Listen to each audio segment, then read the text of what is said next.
There was more action today on the casino front as developers and the city of Revere both sent letters to the Gaming Commission saying they are ready to move the proposed Suffolk Downs casino to the part of their property that lies in Revere.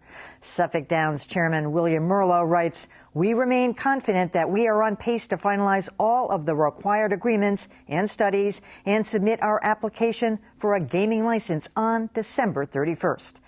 A second letter to the commission by Revere Mayor Dan Rizzo echoes that optimism.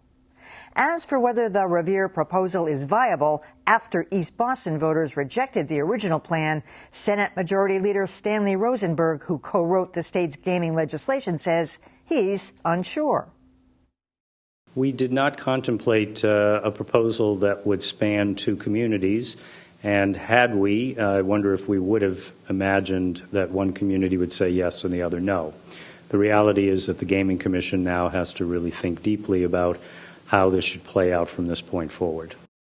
Well, of course, last week's casino vote set off a not in my backyard discussion, a topic that was front and center at noon today when Governor Deval Patrick appeared with Jim and Marjorie for their monthly Ask the Governor segment. Right off the bat, a listener from Palmer wanted to know if the governor would vote for a $1 billion casino if it was proposed in the Berkshire hamlet of Richmond. So, Mike, on your first question, I can't speak for my neighbors in Richmond, you ask about Richmond just so everyone knows because my family and I live in Richmond. I would vote against it personally. And the bill, the law that was enacted by the legislature in a democratic process provides that local residents get a say in whether they want a facility in their community. So, as I say, I can't speak for my neighbors. I would vote against it.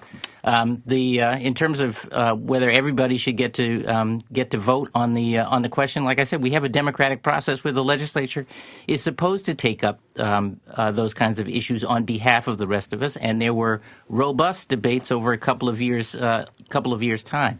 I think I'm right that there's a referendum. All right. The governor also addressed the issue of the Martha's Vineyard Akina tribe, which believes it now has a green light to build a small casino on the island. The governor begs to differ. We have a lot of unambiguous or unequivocal legal opinion that, again, due respect to the tribe, that they have the option. Their option for gaming is through a commercial license. It's not as of right on gaming lands, and we're going to work our way through that. And I think we'll land where we are right now.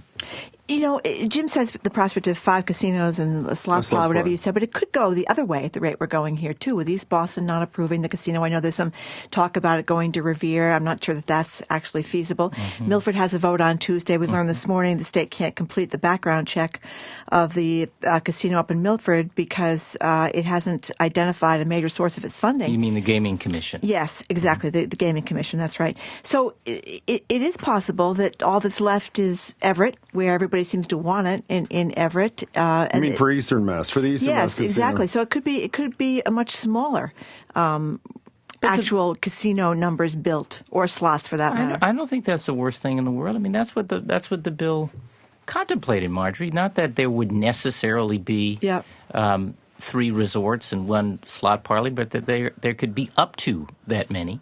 And the reason, back to the earlier question from I think it was Mike.